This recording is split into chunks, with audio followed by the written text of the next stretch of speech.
दरभंगा से खबर, जहां पर दरभंगा में आयोजित बीजेपी के युवा संवाद कार्यक्रम में गोवा के मुख्यमंत्री डॉक्टर प्रमोद सावंत और केंद्रीय गृह राज्य मंत्री नित्यानंद राय शामिल हुए। कार्यक्रम में दोनों नेताओं ने महागठबंधन पर तीखा प्रहार किया और एनडीए सरकार की उपलब्धियों को गिनाया।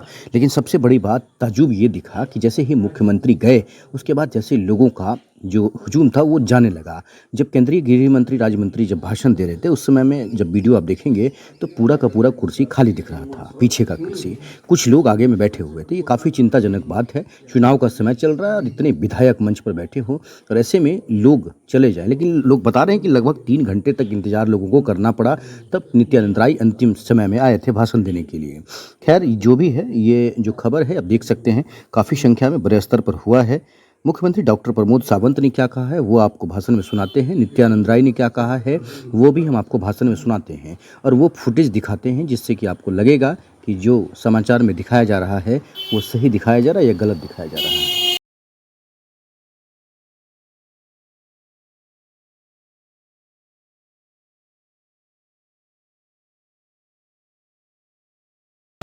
और बहनों, एक बात और मैं कहूंगा और अपनी वाणी को समाप्त करूंगा।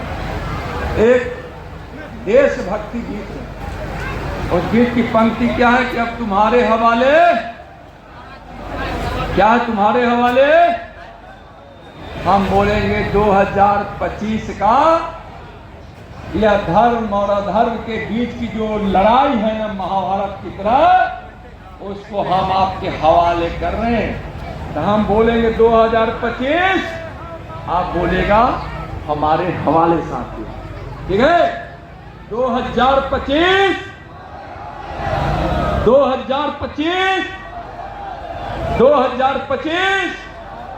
चलिए, या पांचों पांडव एनडीए का भारतीय जनता पार्टी जदयू, लोजपा रामविलास पासवान, उपेंद्र कुशवाहा जी की पार्टी और जीतन राम मांझी जी की पार्टी, हम सभी पांडव मिलकर इस धर्म युद्ध को जीते।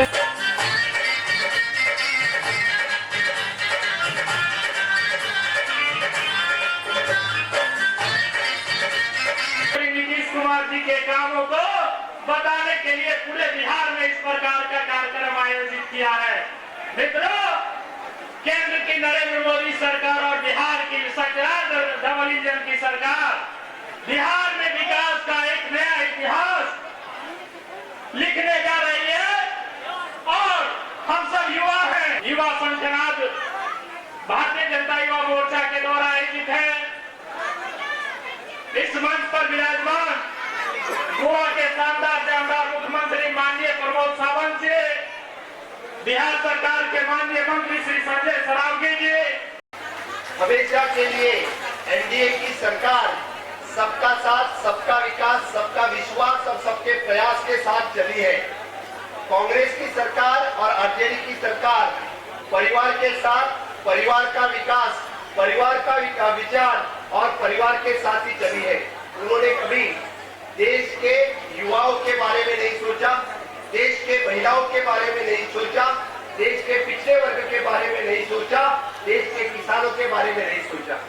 तो जो किसी ने सोचा तो सिर्फ और सिर्फ माननीय प्रधानमंत्री नरेंद्र मोदी जी ने सोचा। इसीलिए पहली बार बिहार बदलता हुआ दिख रहा है, बिहार में विकास होते हुआ दिख रहा है। माननीय मोदी जी का जो विजन है विकसित भारत 2047, उसी में विकसित बिहार 2047 करने का सपना साकार करेंगे या नहीं करेंगे? करेंगे। तो मोदी सरकार ने की। कांग्रेस के कार्यकाल में युवाओं के लिए किसी ने कोई भी प्रोग्राम नहीं चलाया, चाहे वो स्किल इंडिया हो या फिट इंडिया हो, तो सिर्फ प्रोग्राम किसी ने चलाया तो मोदी जी ने चलाया। कांग्रेस के बाद सिर्फ हाथ दिखाने का काम किया है, उस हाथ को काम किसी ने दिया तो मोदी जी ने दिया और बिहार में नीतीश जी ने दिया है। दूसरी मैं बात कर रहा हूँ, जो महिला शक्ति नारी शक्ति 33% रिजर्वेशन देने का काम किसने किया? तो मोदी जी ने किया। यहाँ पे 35% जॉब में रिजर्वेशन देने का काम किसी ने किया? तो नीतीश जी ने किया। बाकी किसी राज्य में 35% रिजर्वेशन नहीं है। सिर्फ और सिर्फ बिहार की लड़कियों को आगे बढ़ाने के लिए 35% रिजर्वेशन देने का काम बिहार जैसे राज्य में बेटी बचाओ बेटी पढ़ाओ के साथ साथ बहनों को आगे लगाने के लिए ये काम सिर्फ और सिर्फ मोदी जी ने किया है। यहाँ पे जो बिहार में जो यात्रा निकली, यहाँ पे राहुल गांधी और एक तेजस्वी यादव जो बात करते हैं वोट चोरी को, मैं उनको पूछता हूँ, आपने युवाओं के बारे में पूछा क्या? आपने किसानों के बारे में पूछा क्या? आपने महिला भगिनी के बारे में पूछा क्या? आपने गरीब की कभी चिंता की क्या? आपको किसका पड़ा है? तो घुसपैठियों का पड़ा है। आप जो बांग्लादेशी और रोहिंग्या जो बिहार में आए हैं उनके बारे में बात करते हैं, कभी आप बिहारी की बात नहीं करते हैं। इसीलिए बिहार की जनता जान चुकी है कि आरजेडी और कांग्रेस का एक जो खिलाफ है, पूरी जनता यहाँ से फिर एक बार एनडीए को जिता के देगी। ये एक अभ्यास बढ़ गया, इसी कैंपस में हुआ था तो हम लोगों ने वहाँ नारा यही बुलंद किया था, याद है? उस विद्यार्थी परिषद के जिला प्रमुख थे, तो जिस ओर जवानी चलती है उस ओर जवाना, जिस ओर जवानी चलती है उस ओर जवाना। भाइयों बहनों, नीचे बैठे तो आप लोग युवा हैं, बोले तेजस्वी भ्रष्टाचारी है कि नहीं है? तेजस्वी क्या है? परिवारवादी है कि नहीं तेजस्वी? अहंकारी है कि नहीं? घोटालेबाज है कि नहीं? तो सबक सिखाना चाहिए ना। और राहुल की बात करना तो हम मुनासिब समझते ही नहीं है। न जिसके पास समझदारी है राहुल के पास और न देश के प्रति वफादारी है, वो करता क्या है? तेजस्वी के साथ मिलकर यात्रा करते क्या है? घुसपैठियों को बचाने की। क्या घुसपैठियों को मतदाता सूची से बाहर नाम जाना चाहिए कि नहीं?